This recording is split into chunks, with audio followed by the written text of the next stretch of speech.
Hello बच्चों, मैं लखन सैनी राजस्थान सरकार और वेदांता के CSR इनिशिएटिव ई कक्षा में आप सबका स्वागत करता हूं, जिसके टेक्निकल पार्टनर हैं मिशन ज्ञान।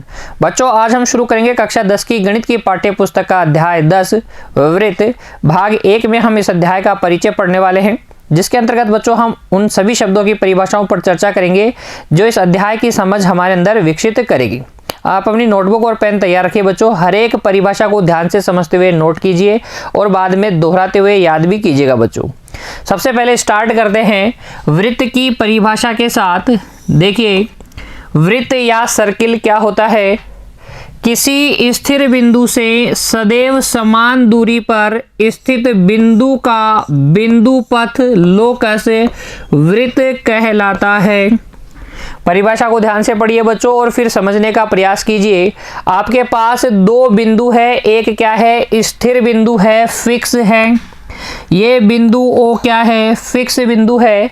इस बिंदु O से, जो कि फिक्स है, उससे सदैव समान दूरी पर रहने वाले एक बिंदु का बिंदु पथ अर्थात उस बिंदु द्वारा चला गया रास्ता, उसका मार्ग क्या कहलाता है? वृत्त कहलाता है। कैसे? यहाँ समझिए, यहाँ पर एक बिंदु है ये P। अब इस बिंदु P को आपको इस तरीके से मूव करना है, इस तरीके से चलाना है कि इस O से इस P की दूरी सदैव समान रहे। यानी कि अभी अगर दूरी R है तब यह R दूरी पर ही रहना चाहिए P, और इसको चलाओ। तो अगर आप इसको R दूरी पर रखते हुए चलाओगे तो ये दूरी R ही है। क्या ये दूरी R ही है? R दूरी पर इस प्रकार से चलेगा ये, और जब ये इस प्रकार से चलेगा तो ये जो रास्ता बनेगा बच्चों, इस बिंदु P द्वारा चला गया रास्ता अर्थात इस बिंदु P का जो पथ है, बिंदु P का बिंदु पथ जो है, इसी पथ को, इस रास्ते को ही हम क्या कहते हैं? वृत्त कहते हैं। ये परिभाषा आपको वृत्त की समझ में आ गई। किसी स्थिर बिंदु से सदैव समान दूरी पर रहने वाले बिंदु का पथ या बिंदु का बिंदु पथ क्या कहलाता है? वृत्त कहलाता है। इसी परिभाषा को हम एक और तरीके से समझ सकते हैं। एक नियत बिंदु अर्थात बच्चों, नियत का मतलब हो गया वही फिक्स बिंदु, स्थिर बिंदु से सदैव समान दूरी पर स्थित बिंदुओं का समुच्चय वृत्त कहलाता है। इस परिभाषा को किस तरीके से समझेंगे? देखिए, एक नियत बिंदु है, एक स्थिर बिंदु है O। इस O बिंदु से R दूरी पर जितने भी बिंदु हैं, ये सारे बिंदु क्या हैं? O से R दूरी पर हैं। ये सारे बिंदु, जो बिंदु P है, ये बिंदु Q है, ये बिंदु R है, ये बिंदु A है, ये बिंदु B है, ये बिंदु C है। ये सारे जितने भी बिंदु हैं बच्चों, ये जो आपको दिख रहे हैं, ये सारे बिंदु इस स्थिर बिंदु O से R दूरी पर हैं। और अगर मैं इन सारे बिंदुओं का समुच्चय बना लूं, इन सारे बिंदुओं को मिला लूं, तो मेरे पास जो आकृति बनेगी, ये जो वक्र बनेगा, इसी वक्र को हम कहते हैं वृत्त। इसी वक्र को हम कहते हैं वृत्त। तो वृत्त की परिभाषा आप दो तरीके से दे सकते हैं। किसी स्थिर बिंदु से सदैव समान दूरी पर रहने वाले बिंदु P का बिंदु पथ क्या कहलाता है? वृत्त कहलाता है। किसी स्थिर बिंदु O से समान दूरी R पर जितने भी बिंदु हैं, उन सभी बिंदुओं का समुच्चय क्या कहलाता है? वृत्त कहलाता है। फिर ध्यान दें बच्चों, ये जो स्थिर बिंदु O की हम बात कर रहे हैं, इसे हम कहते हैं वृत्त का केंद्र। क्या कहते हैं? वृत्त का केंद्र। और ये जो नियत दूरी है, ये जो समान दूरी R की हम बात कर रहे हैं, वो है वृत्त की त्रिज्या। ये है वृत्त की त्रिज्या। आगे बात समझ में आपको? देखिए, अगर ये आपके पास एक वृत्त है, ये आपके पास एक वृत्त है, तो इस वृत्त के जो प्रत्येक बिंदु हैं, P, ये बिंदु Q, ये बिंदु R, ये बिंदु S, इन सभी बिंदुओं से वृत्त के अंदर एक बिंदु ऐसा होगा जो इन सभी बिंदुओं से, कौन से बिंदुओं से? वृत्त के बिंदुओं से सदैव समान दूरी पर होगा। और इस स्थिर बिंदु को, इस स्थिर बिंदु O को हम कहते हैं वृत्त का केंद्र। ठीक है। और इस केंद्र को मैं वृत्त के किसी बिंदु से मिला लूं, अर्थात जिस नियत दूरी की हम बात कर रहे थे, उसे हम कहते हैं वृत्त की त्रिज्या। एक वृत्त में कितनी त्रिज्याएं हो सकती हैं बच्चों? देखिए, वृत्त के ऊपर कितने बिंदु हैं? अनंत बिंदु हैं। केंद्र को किसी भी बिंदु से आप मिलाओगे तो क्या बन जाएगी? त्रिज्या बन जाएगी। तो एक वृत्त में कितनी त्रिज्याएं होती हैं? अनंत त्रिज्याएं होती हैं। क्या एक ही वृत्त की दो त्रिज्याएं अलग अलग लंबाई की हो सकती हैं? इस बात पर विचार कीजिए। एक ही वृत्त की दो त्रिज्याएं असमान लंबाई की नहीं होती हैं। जितनी भी त्रिज्याएं हैं, ये अनंत जो त्रिज्याएं हैं, सारी की सारी क्या होती हैं? लंबाई में समान होती हैं। आ गई बात आपको समझ में? वृत्त क्या होता है, वृत्त का केंद्र किसे कहते हैं, वृत्त की त्रिज्या क्या होती है। फिर देखिए बच्चों, अगर हम बात करें वृत्त की रचना की किसी समतल में, तो इसके बारे में हम क्या कह सकते हैं? प्रत्येक वृत्त जिस समतल में बना होता है उसे 3 भागों में विभाजित कर देता है। जिस भी समतल पर आप वृत्त की रचना कर देंगे तो वो समतल 3 भागों में विभाजित हो जाएगा। कौन कौन से 3 भाग? जैसे कि हमारा ये जो बोर्ड है, इस बोर्ड पे मैंने ये वृत्त बना दिया है, तो इस बोर्ड के अब 3 भाग हो गए हैं। कौन कौन से 3 भाग? पहला भाग वो जो इस वृत्त के अंदर हो गया है, यानी कि अंतः भाग। दूसरा भाग जो बाहर रह गया है, बाह्य भाग। और तीसरा भाग इस वृत्त के ऊपर वाला भाग, जिसे हम कहते हैं वृत्त की परिसीमा, वृत्त की बाउंड्री, वृत्त की परिधि। ठीक है, तो जिस भी समतल पर आप वृत्त बनाते हो उस समतल के 3 भाग हो जाते हैं, अंतः भाग, परिसीमा और बाह्य भाग। अगर कोई बिंदु वृत्त के आंतरिक भाग में, अंतः भाग में स्थित है, जैसे कि ये बिंदु ए, तो इस बिंदु ए को हम बोलते हैं वृत्त का आंतरिक बिंदु। क्या बोलते हैं? वृत्त का आंतरिक बिंदु। अगर वो वृत्त की परिसीमा पर है, इस रास्ते पर ही है, तो फिर हम बोलते हैं उस बिंदु को वृत्त का बिंदु। और अगर वो बाहर है तो बोलते हैं वृत्त का बाह्य बिंदु। यहां ध्यान दीजिएगा, अगर वृत्त का बिंदु कहा जा रहा है, इसका मतलब वो वृत्त के अंदर नहीं है, बाहर भी नहीं है, वृत्त की बाउंड्री पर है, परिसीमा पर है, वृत्त की परिधि पर है। ठीक है, समझ में आ गया ये वाला बिंदु आपको। फिर देखिए अगली परिभाषा, वृत्त की जीवा। किसी भी वृत्त की जीवा या कोड ऑफ सर्किल क्या होती है? देखिए, वृत्त पर अनंत बिंदु होते हैं। किसी भी वृत्त पर कितने बिंदु होते हैं? अनंत बिंदु होते हैं। और इन अनंत बिंदुओं में से किन्हीं भी 2 बिंदुओं को जब आप मिला लेते हैं तो जो रेखाखंड आपको प्राप्त होता है बच्चों, उस रेखाखंड को हम बोलते हैं वृत्त की जीवा। यानी कि वृत्त की जीवा एक ऐसा रेखाखंड होता है जो वृत्त के 2 बिंदुओं को मिलाने से प्राप्त होता है। परिभाषा आप किस तरीके से लिखेंगे?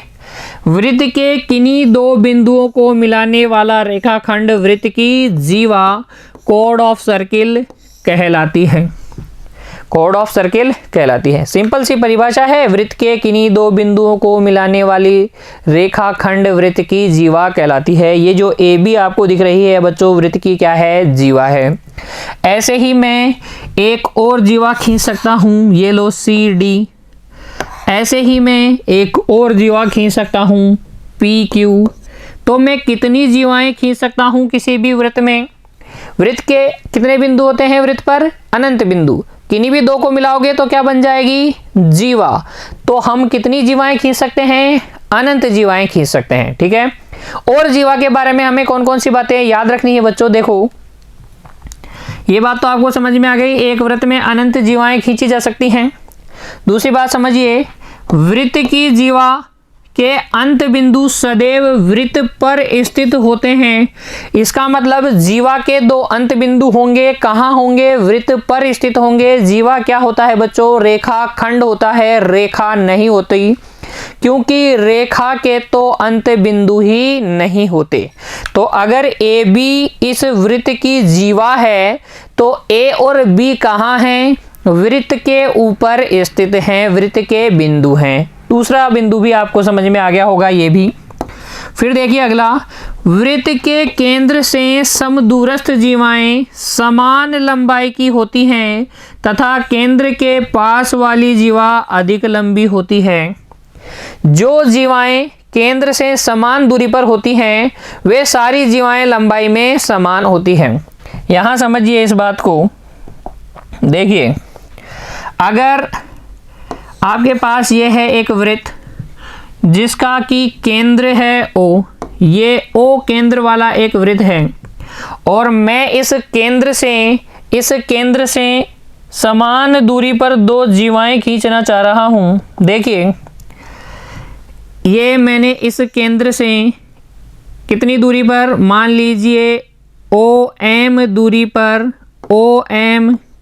दूरी पर एक क्या खींच दी है, जीवा खींच दी है। इस जीवा का नाम है AB जीवा और इस OM के बराबर ही दूरी मैं ले लेता हूँ, इस OM के बराबर ही दूरी ले लेता हूँ मैं ON, ये ON भी बराबर है।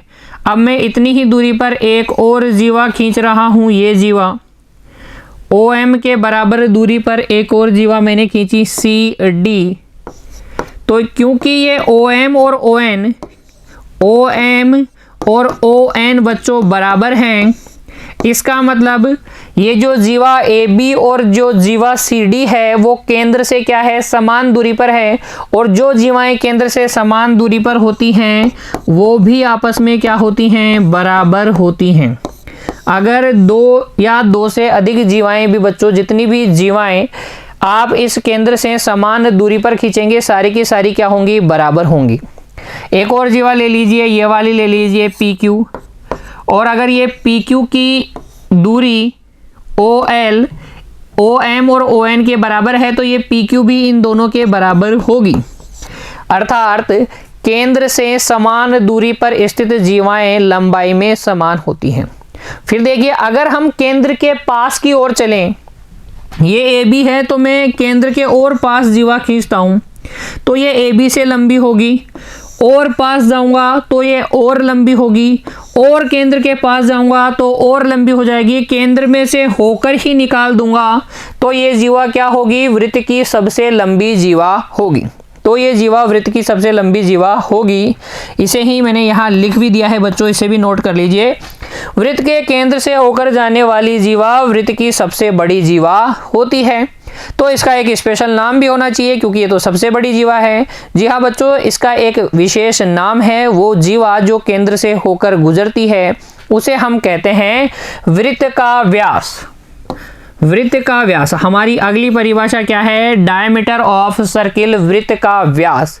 किसे कहेंगे वृत्त का व्यास? देखिए, किसी भी वृत्त में खींची गई वह जीवा जो केंद्र से होकर गुजरे वृत्त का व्यास कहलाती है। ये AB एक वृत्त की जीवा है। क्यों है जीवा? क्योंकि वृत्त के किन्हीं भी दो बिंदुओं को मिलाने वाला रेखाखंड वृत्त की जीवा होती है। अब ये केंद्र से होकर गुजर रही है तो इस जीवा को जो कि केंद्र से होकर गुजरती है इसे हम फिर क्या कहते हैं, व्यास कहते हैं। ये ठीक वैसे ही है बच्चों जैसे कि किसी चतुर्भुज के चारों कोण क्या होते हैं, समकोण होते हैं, 90 डिग्री के होते हैं तो वो क्या होता है, आयत। और चारों भुजाएं भी बराबर हो जाती है तो फिर इस प्रकार के आयत को जिसकी चारों भुजाएं बराबर होती हैं उसे हम क्या कहने लगते हैं, वर्ग कहने लगते हैं। वैसे ही ऐसी जीवा जो वृत्त के केंद्र से होकर गुजरे वृत्त की सबसे बड़ी जीवा होती है और इसे हम क्या कहते हैं, वृत्त का व्यास कहते हैं। अच्छा, तो ये केंद्र O से इस बिंदु A तक की दूरी को तो हमने क्या कहा था, त्रिज्या कहा था। तो O से B तक की दूरी भी क्या है, त्रिज्या है। तो ये जो बच्चों व्यास है, ये व्यास AB है वो हो जाएगा R प्लस R। ये व्यास AB हो जाएगा 2 गुणा R। व्यास AB कितना हो जाएगा, 2 गुणा R। ठीक है। और व्यास के बारे में हम क्या क्या कह सकते हैं, देखो ध्यान दीजिएगा। एक वृत्त में अनंत व्यास खींचे जा सकते हैं। किसी वृत्त में कितने व्यास खींचे जा सकते हैं, अनंत। आसान है, समझ में आ गया होगा आपको। अगला देखो, एक ही वृत्त के सभी व्यास लंबाई में समान होते हैं। जितने भी आप व्यास खींच सकते हो खींच लीजिए, अनंत खींच सकते हो, लेकिन सारों की लंबाई क्या होगी, सारों की लंबाई होगी बराबर। लंबाई में सारे व्यास होंगे समान। फिर अगला, यदि किसी वृत्त की त्रिज्या कितनी हो, R हो, तो वृत्त का व्यास कितना होता है, 2R। अभी मैंने आपको बताया अगर त्रिज्या है r तो व्यास AB कितना होगा 2 गुणा r, यानी कि त्रिज्या का 2 गुना। हम कह सकते हैं वृत्त का व्यास त्रिज्या का 2 गुना होता है, या उल्टा बोल दो वृत्त की त्रिज्या व्यास की आधी होती है। तो आप याद रखेंगे व्यास अगर आपको निकालना है त्रिज्या से तो आप लिखेंगे 2 गुणा त्रिज्या। त्रिज्या का दुगुना करते ही व्यास आ जाएगा। और अगर आपको त्रिज्या ज्ञात करनी है व्यास से तो आप कर दीजिए व्यास का आधा। जो व्यास का आधा होता है वो क्या होती है, वृत्त की त्रिज्या होती है। फिर देखिए प्रत्येक व्यास वृत्त को 2 बराबर भागों में विभाजित करता है। वृत्त का जो व्यास होता है वृत्त को 2 बराबर भागों में विभाजित कर देता है। एक ये वाला भाग देखिए ऊपर AXB ये एक वृत्त का भाग है और ये बचा हुआ भाग है AYB। ये दोनों जो भाग है ना AXB वाला भाग, ये चाप और AYB वाला चाप, वृत्त के किसी भाग को हम वृत्त का चाप कहते हैं। ये दोनों वृत्त के 2 बराबर भागों में जो विभाजित कर रहा है कौन है, ये वृत्त का व्यास है। और इस प्रत्येक आधे भाग को बच्चों हम कहते हैं अर्धवृत्त। क्या कहते हैं, अर्धवृत्त। हमारी अगली परिभाषा अर्धवृत्त सेमी सर्किल क्या होता है अभी हमने जाना। अगर हम किसी भी वृत्त में एक व्यास खींच देते हैं तो व्यास क्या करता है, वृत्त को 2 बराबर भागों में बांटता है, जिनमें से प्रत्येक भाग को हम क्या कहते हैं, अर्धवृत्त कहते हैं। देखिए प्रत्येक व्यास वृत्त को 2 बराबर भागों में विभाजित करता है, जिनमें से प्रत्येक भाग को अर्धवृत्त कहते हैं। जिनमें से प्रत्येक भाग को हम क्या कहते हैं, अर्धवृत्त। और अगर हम 4 बराबर भागों में बांट दें, यानी कि 2 लंबवत व्यास खींच दें, AB और PQ 2 परस्पर लंबवत व्यास खींच दें, तो इस वृत्त के 4 बराबर भाग हो जाएंगे और प्रत्येक भाग क्या होगा, चौथा हिस्सा होगा, वृत्त का चतुर्थ अंश होगा। तो हर एक भाग को हम कहते हैं फिर चतुर्थांश। ठीक है, यानी कि चतुर्थ अंश। एक वृत्त का चौथा हिस्सा चतुर्थांश, एक वृत्त का आधा हिस्सा अर्धवृत्त। अर्धवृत्त में आपको कोई दिक्कत नहीं होनी चाहिए। सेमी सर्किल किसे कहते हैं बच्चों, प्रत्येक व्यास वृत्त को 2 बराबर भागों में विभाजित करता है, जिनमें से प्रत्येक भाग को हम एक अर्धवृत्त कहते हैं। और चतुर्थांश भी आपको समझ में आ गया होगा। अगर हम किसी भी वृत्त में 2 लंबवत व्यास खींचें तो वृत्त के 4 बराबर भाग हो जाएंगे, जिनमें से प्रत्येक भाग को हम क्या कहेंगे, चतुर्थांश कहेंगे। फिर देखिए अगला, अगर हम व्यास से नहीं बांटे, किससे वृत्त को काटें, जीवा से काटें। अर्धवृत्त तो किसके द्वारा काटा जाता है, व्यास के द्वारा। लेकिन याद कीजिए बच्चों, जब आप वृत्त में जीवा खींचते हैं तब भी वृत्त के 2 भाग हो जाते हैं, और प्रत्येक भाग को हम तब क्या कहेंगे, वृत्तखंड कहेंगे। क्या कहेंगे, वृत्तखंड। हमारी अगली परिभाषा वृत्तखंड, सेगमेंट ऑफ सर्किल। देखो किसी वृत्त की जीवा वृत्त को 2 भागों में विभाजित करती है। यहां मैंने ये नहीं कहा है 2 बराबर भागों में विभाजित करती है, 2 बराबर भागों में व्यास विभाजित करता है। जीवा 2 भागों में विभाजित करती है, जिनमें से एक छोटा भाग होता है, एक बड़ा भाग होता है, तथा इस प्रकार प्राप्त प्रत्येक भाग एक वृत्तखंड कहलाता है। तो अगर आपसे पूछे कि सेगमेंट ऑफ सर्किल क्या होता है, किसी प्रश्न में दे दिया जाए वृत्तखंड, तो आपको घबराना नहीं है, तुरंत माइंड में इमेज बन जानी चाहिए किसकी, जीवा द्वारा काटे गए भाग की। ये एक वृत्त है जिसका केंद्र O है, ये AB हमारी क्या है, जीवा है। तो वृत्त के 2 भाग हो गए हैं। ये छोटू भाग हो गया है जिसको हम बोलेंगे लघु वृत्तखंड, और ये जो भाग है बच्चों ये है दीर्घ वृत्तखंड। तो वृत्तखंड की परिभाषा भी आपने अच्छे से समझी। हर एक परिभाषा बच्चों आपके लिए बहुत महत्वपूर्ण है। अगर आपको पूरे अध्याय को अच्छे से समझना है तो इस अध्याय की पूरी शब्दावलियों को आपको अच्छे से समझना होगा। किसी भी अध्याय को आप तभी समझ सकते हैं जब आप उस अध्याय से संबंधित शब्दावली को अच्छे से समझे। हर एक बात को ध्यान से नोट कीजिए बच्चों, और याद भी करना है आपको। चलिए अगली परिभाषा पे आते हैं, त्रिज्य खंड। इसको इस प्रकार से समझ सकते हैं बच्चों, देखो ये वृत्त है, व्यास द्वारा अगर हम दो बराबर भागों में बांटे तो अर्धवृत्त, जीवा द्वारा अगर हम दो भागों में बांटे तो वृत्तखंड। लेकिन अगर हम वृत्त की त्रिज्याओं द्वारा कोई वृत्त का भाग काट लें, जैसे कि यहां आपको दिख रहा है OA और क्या है, OA और OB क्या है, वृत्त की त्रिज्याएं हैं, और इन त्रिज्याओं से हमने वृत्त का ये भाग क्या कर लिया है, अलग कर लिया है, और ये वाला भाग अलग कर लिया है। तो दो त्रिज्याओं द्वारा जब हम वृत्त का कोई भाग काट लेते हैं तो प्रत्येक भाग को हम क्या कहते हैं, त्रिज्य खंड कहते हैं बच्चों। त्रिज्या द्वारा काटा गया खंड वृत्त का क्या कहलाता है, त्रिज्य खंड कहलाता है। परिभाषा कैसे लिखेंगे, किसी भी वृत्त में दो त्रिज्याओं द्वारा काटा गया भाग या खंड त्रिज्य खंड कहलाता है। अब त्रिज्य खंड भी क्या होता है बच्चों, बराबर भागों में भी काट सकता है, हो सकता है छोटे बड़े भागों में काटे।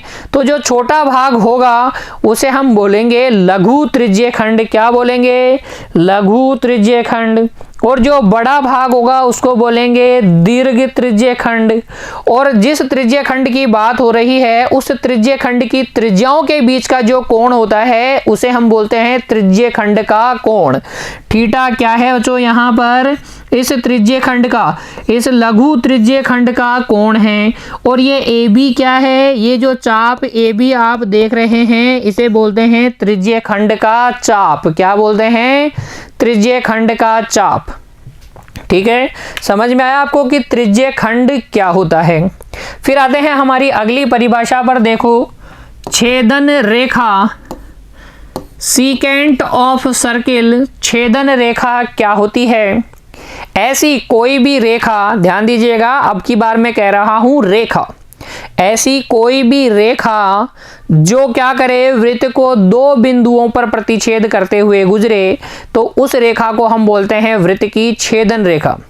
पहले जब हमने बात की थी व्यास की तो रेखाखंड था, जीवा भी क्या थी, रेखाखंड थी, त्रिज्या भी एक तरीके से रेखाखंड ही होती है। लेकिन छेदन रेखा रेखाखंड नहीं है, रेखा है जो कि वृत्त को दो बिंदुओं पर प्रतिच्छेद करती है।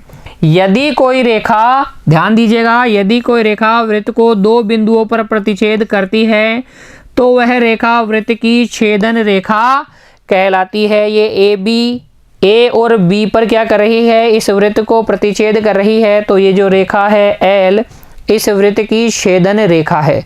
छेदक रेखा कह दीजिए, छेदक भी कहते हैं बच्चों, कभी कभी आपको छेदक रेखा भी देखने को मिलेगी। तो छेदक कह दीजिए या छेदन कह दीजिए, एक ही बात है। छेदक रेखा या छेदन रेखा क्या होती है, एक ऐसी रेखा होती है जो वृत्त को दो बिंदुओं पर प्रतिच्छेद करे। इसके बारे में भी एक इंटरेस्टिंग आपको मैं रचना करके दिखाता हूं। देखो, आप बना लीजिए एक वृत्त ले लीजिए, ये एक वृत्त ले लीजिए बच्चों, और अब हम इसकी छेदन रेखा बनाएंगे। ये इसका केंद्र है O इसका केंद्र है, और देखो अब हम खींचते हैं इसकी छेदक रेखाएं। ये इसकी छेदक रेखा है, नाम लिख लीजिए इसका L। फिर एक और मैं छेदक रेखा खींचता हूं, लेकिन अब की बार मैं केंद्र से थोड़ा दूर खींच रहा हूं। अब की बार मैं केंद्र से दूर खींच रहा हूं। एक और खींचता हूं और थोड़ा दूर, एक और खींचता हूं और थोड़ा दूर, एक और खींचता हूं और थोड़ा दूर। ठीक है, इस तरीके से। अब ये काट ही नहीं रही, ठीक है, तो ये तो छेदन रेखा नहीं है। एक और इनके बीच में खींचता हूं बच्चों, जो वृत्त को काट तो नहीं रही लेकिन टच करके जा रही है। तो इन पर देखो, इन पर विचार करो, इन पर विचार करो। L M N T X Y, ये कई रेखाएं मैंने यहां पर खींच दी है और इन पर विचार करते हैं। देखो क्या विचार आपको करना है, ध्यान से समझिएगा। जब हमने केंद्र के पास से छेदन रेखा खींची तो ये जो प्रतिच्छेद बिंदु हैं, ये जो प्रतिच्छेद बिंदु है बच्चों, देखो ये प्रतिच्छेद बिंदु, इनके बीच की दूरी ज़्यादा थी। जब हमने इस छेदन रेखा को केंद्र से थोड़ा दूर बनाया तो ये प्रतिच्छेद बिंदु क्या हो गए, पास आने लगे। ये प्रतिच्छेद बिंदु क्या हो रहे हैं, पास आ रहे हैं। और एक स्थिति ऐसी आती है जब ये दोनों प्रतिच्छेद बिंदु एक ही जगह होते हैं। देखो ये दोनों प्रतिच्छेद बिंदु धीरे धीरे पास आते जा रहे हैं ना।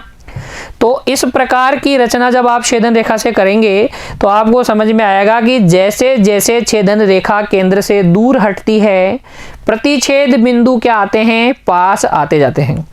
और एक स्थिति ऐसी भी आती है जब ये दोनों प्रतिच्छेद बिंदु एक ही जगह मिलते हैं। इस विशेष स्थिति में ये जो रेखा है इसे हम कहते हैं बच्चों स्पर्श रेखा। क्या कहते हैं, वृत्त की स्पर्श रेखा। हमारी अगली परिभाषा टेंजेंट ऑफ सर्किल, वृत्त की स्पर्श रेखा। समझ में आ गया आपको वृत्त की स्पर्श रेखा क्या होती है? अरे ऐसी कोई रेखा जो वृत्त को केवल एक बिंदु पर प्रतिच्छेद करे या स्पर्श करे, वृत्त की स्पर्श रेखा कहलाती है। इस चित्र में समझिए ना, जो दो बिंदुओं पर काटेगी वो तो क्या होगी, वृत्त की छेदन रेखा। लेकिन जैसे जैसे हम इस छेदन रेखा को वृत्त के केंद्र से दूर हटाते जाते हैं, एक रेखा हमें ऐसे प्राप्त होती है जो वृत्त को केवल एक बिंदु पर प्रतिच्छेद करके जाती है, यानी कि वृत्त को स्पर्श करते हुए निकल जाती है, जो कि हमारी रेखा x है। इसी रेखा को हम बोलते हैं वृत्त की स्पर्श रेखा। और जिस बिंदु पर बच्चों, जिस बिंदु पर स्पर्श करते हुए जाती है, इस बिंदु को हम बोलते हैं वृत्त का स्पर्श बिंदु। क्या बोलते हैं, स्पर्श बिंदु बोलते हैं। और यह जो परिभाषा है बच्चों स्पर्श रेखा की, इसी पर आधारित है हमारा पूरा अध्याय 10। स्पर्श रेखा को समझ लीजिए, अध्याय 10 आपको समझ में आ जाएगा। तो स्पर्श रेखा की परिभाषा तो आपने अच्छे से समझ ली ना, कि यदि कोई रेखा किसी वृत्त को ठीक एक बिंदु पर प्रतिच्छेद करे या स्पर्श करे तो वह रेखा वृत्त की स्पर्श रेखा कहलाती है।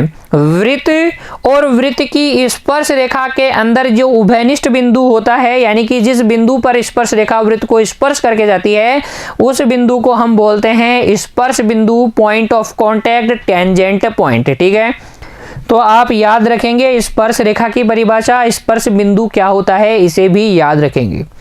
अब हम कुछ और बिंदुओं पर चर्चा करते हैं स्पर्श रेखा से जुड़े, क्योंकि अध्याय तो हमारा इसी पर आधारित है।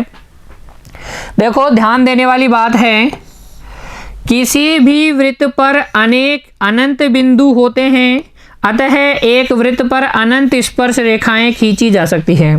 अगर आपसे कोई पूछे एक वृत्त पर कितनी स्पर्श रेखाओं की रचना की जा सकती है, तो आपका जवाब होना चाहिए अनंत। फिर आपसे पूछा जाएगा कि क्यों अनंत कैसे खींची जा सकती है, तो आप बोलेंगे कि किसी भी वृत्त पर कितने बिंदु होते हैं, अनंत बिंदु होते हैं। हर एक बिंदु को प्रतिच्छेद करते हुए एक हम रेखा खींच सकते हैं। तो कितनी स्पर्श रेखाएं हो गई, अनंत स्पर्श रेखाएं हो गई। वृत्त के किसी बिंदु पर केवल और केवल एक ही स्पर्श रेखा खींची जा सकती है। अगर आपसे ये पूछा जाए कि ये P इस वृत्त का एक बिंदु है और इस बिंदु P पर कितनी स्पर्श रेखाएं आप खींच सकते हो, तो आप कहेंगे इस बिंदु P पर तो हम सिर्फ एक ही स्पर्श रेखा खींच सकते हैं, एक से ज़्यादा स्पर्श रेखा इसमें हम नहीं खींच सकते। ये रेखा है बच्चों जो कि इस बिंदु P पर क्या है, इस वृत्त की स्पर्श रेखा है। इस रेखा L के अलावा ऐसी और कोई रेखा नहीं होगी जो बिंदु P पर इस वृत्त को स्पर्श करे। अगर हम इस P से होकर जाने वाली कोई अन्य रेखा खींचेंगे तो फिर वो छेदक रेखा हो जाएगी। स्पर्श रेखा तो क्या होती है, यूनिक होती है, अद्वितीय होती है, हर एक बिंदु पर एक ही होती है। वृत्त पर कितने बिंदु होते हैं, अनंत बिंदु होते हैं। हर एक बिंदु पर एक एक स्पर्श रेखा खींचोगे तो वृत्त पर कितनी खींच सकते हो, वृत्त पर तो अनंत खींच सकते हैं, लेकिन वृत्त के किसी बिंदु पर केवल और केवल एक ही स्पर्श रेखा खींच सकते हैं। अर्थात बच्चों वृत्त के किसी बिंदु P पर दो या दो से अधिक स्पर्श रेखाओं की रचना नहीं की जा सकती। दो या दो से अधिक स्पर्श रेखाओं की रचना नहीं की जा सकती, स्पर्श रेखा तो एक ही होती है। ठीक है ना, ये बात आपको समझ में आ गई। फिर अगर आपसे कोई पूछे बच्चों कि अगर कोई बिंदु इस वृत्त के अंदर स्थित है तो इस अंदर स्थित बिंदु से होकर जाने वाली इस वृत्त की कितनी स्पर्श रेखाएं होती हैं? तो आप कहेंगे कि कोई भी स्पर्श रेखा नहीं खींची जा सकती इस बिंदु ए से होकर जाने वाली।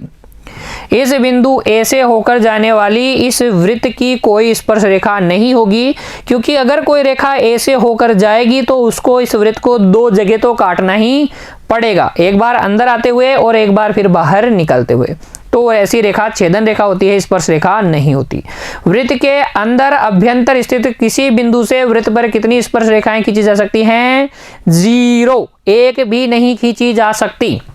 अगला बिंदु देखो, वृत्त पर स्थित किसी बिंदु से केवल एक स्पर्श रेखा खींची जा सकती है। इसकी चर्चा हमने कर ली है ऑलरेडी कि अगर बिंदु कहाँ है, वृत्त के ऊपर स्थित है, वृत्त के ऊपर स्थित है, तो इस बिंदु से हम वृत्त पर एक स्पर्श रेखा खींच सकते हैं। ये स्पर्श रेखा बिंदु P से हम खींच सकते हैं। आगे बात समझ में।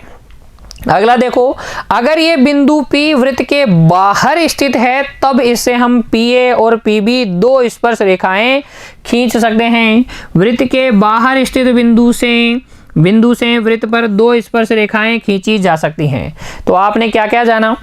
अंदर स्थित बिंदु से कोई भी स्पर्श रेखा नहीं, वृत्त के ऊपर स्थित बिंदु से एक स्पर्श रेखा, वृत्त के बाहर स्थित बिंदु से दो स्पर्श रेखाएं खींची जा सकती हैं। 3 सवाल तो ये, और एक बहुत ही महत्वपूर्ण, किसी भी वृत्त पर कितनी स्पर्श रेखाएं खींची जा सकती हैं? तो आप कहेंगे अनंत स्पर्श रेखाएं खींची जा सकती हैं। हम एंटर हो चुके हैं बच्चों इस अध्याय के अंदर परिभाषाओं के माध्यम से।